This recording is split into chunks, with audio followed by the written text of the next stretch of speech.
Hello, this is Virgil Labrador, Editor-in-Chief of Satellite Markets and Research, and we're here at the Intelsat booth in Amsterdam, the Netherlands, IBC 2015 with Carmen Gonzalez-Sanfeliu.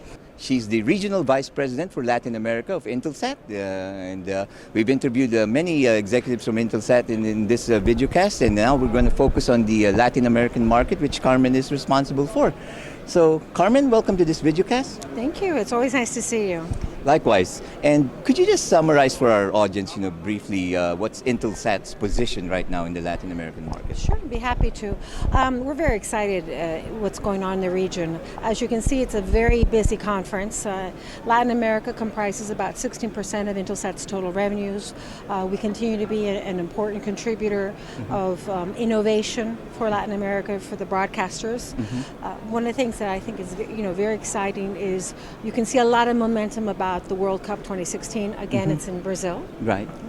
And there's a lot of technology from every aspect that you could possibly imagine to support this event and to support other type of broadcasting needs. So this conference is all about that. It's about the sky, it's about the terrestrial equipment, it's about equipment, and it's about how to really put together that right type of solution for our customers. At the end of the day, the customers drive it.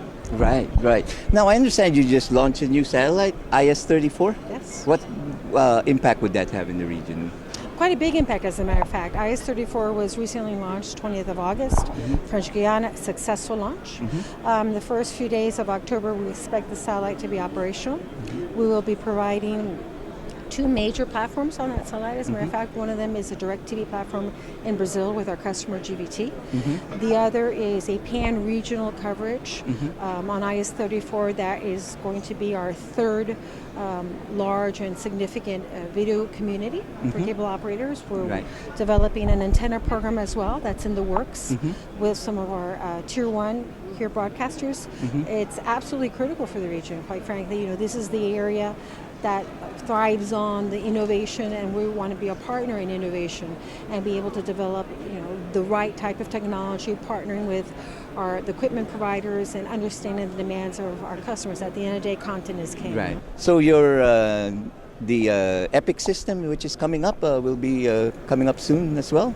Yeah, that's right. Actually, the second. IS-29 is our EPIC satellite. Right. It will be launched in the second quarter of next year. Oh. It's our version of an HTS satellite, and quite frankly, it's very unique to Intelsat and to the industry. Right. Because our premise there is that the HTS technology really is about frequency reuse, high throughput, and at the end of the day, ultimately what we're trying to do is really find economies of scale and total cost of ownership that really is much more attainable for our customers who are in a very competitive environment. It's our response to that. So demand. the EPIC system will also cover Latin America? Yes, it will. Yes, it will. Actually, the first EPIC satellite is for the Americas. Oh, okay, okay. And that's on 2016? Yes. Second quarter 2016 is when we expect this to be available, and it covers an entire gamut, right? Because what we're looking at is the ability to be able to provide continuity for our existing data customers to be able to develop their corporate networks, cellular backhaul. We also have mobility as well, which is a very important market that we're servicing, the aeronautical arena. Plus, it's not only the satellite technology that we're focusing on, but also infrastructure, right?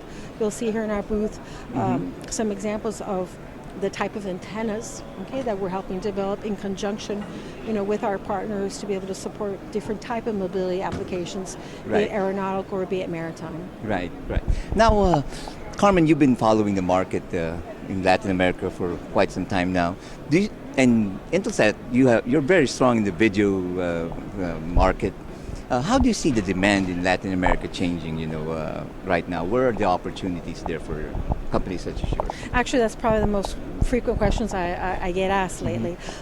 Definitely, we see a lot of momentum in the broadcast arena, as you can see. For example, at the IBC, there is a forum that is dedicated to the Brazilian market. It's called SCT. That event is also in parallel next to the NEB that we also are an active member participant of, taking care of our Brazilian market. Right. Brazil continues to be a good part of our revenues in the region, and what we are doing, is really getting much closer to what those customer needs are, and understanding the competitive environment that they're in, because their environment is definitely changing. So the question at the end of the day is, how are we vis-a-vis opportunities? And I think we are very much driven by the demand. Right. It's not driven by the supply. It's not driven by how big your silo is, but what does that silo offer for you in terms of solutions? Right. So I go back to the concept of total cost of ownership, that it really is critical for us to understand the entire components for our end customers. Right. So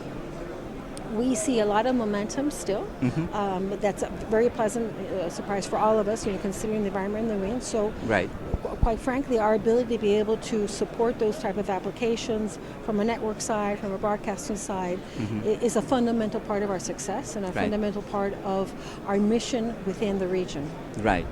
And how do you see the market going forward? Do you think it's sustainable? Because Latin America has had its ups and downs. Do you think this one is the real thing for the next few years? I think it's very difficult to make an assessment based on a short period of time of what our near future or midterm future is going to look like. Right.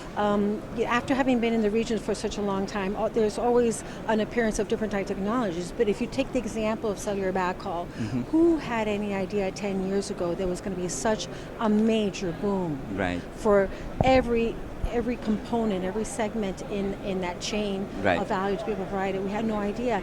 And if you look at the growth estimates, they're astronomical, absolutely astronomical. So that in turn translates into being able to suffice those needs. Right. The media market is just the same. Right. One of the things that, as a matter of fact, I'd like to be able to mention is that we have a live demo at the Ericsson booth here at the IBC, where we are showing through transmitting through the IS-905 satellite, along with Ericsson as our partner, a comparison of how you can visualize, and there's two large sets there, the 4K technology vis-a-vis HDR, the high dynamic range. Right. And it's fascinating because this is a technology that plays on how you see and how you even mentalize the image. Right. So the one of the many important things about this brand new technology is the fact that obviously you have the 4K. There's a lot of momentum talk about that, but it's a big consumer of capacity, right? Right. And every sense and the technology surrounding that to be able to support it. Right. Vis-a-vis the HDR technology, which at the end of the day is also HD. Right.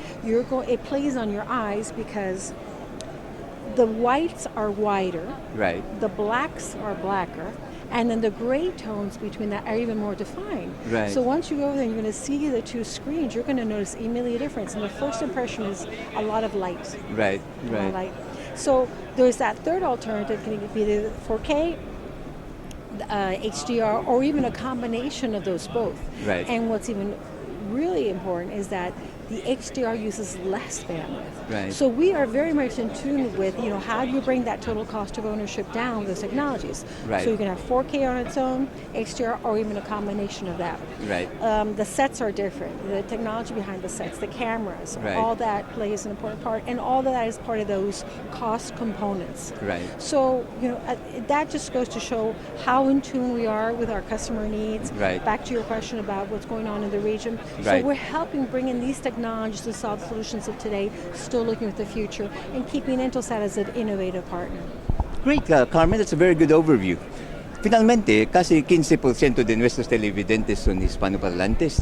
¿Quieres decir algo en español para tus clientes y prospectivos en la región? Con mucho gusto. Eres de Cuba, ¿no? ¿Tú antecedentes? No, yo nací en Venezuela, mis padres son españoles, ¿sí? Entonces tengo un poquito de mezcolanza, porque aparte que he vivido en los Estados Unidos durante muchos años, pero me siento muy cercana a la región, siempre he trabajado en esta área, ¿no? Sí. Bueno, yo creo que uno de los mensajes más principales que me gustaría compartir con ustedes es que no pierdan la visión de la tecnología, el impacto que tiene, porque al final y al cabo la demanda sigue siendo muy fuerte en todos estos aspectos de aplicaciones, sea en el área de datos corporativos, el área de radiodifusión, porque hay un crecimiento importante y claro, así como los televidentes son 15%, para nosotros son casi 16% Sí, sí. la contribución a la región para Intelsat. Claro. Sigue siendo importante y lo va a continuar, yo lo veo así. Bueno, muchas gracias, Gracias. Carmen. Gracias. And for all the news and information on the global satellite industry, you always have satellite markets and research at www.satellitemarkets.com.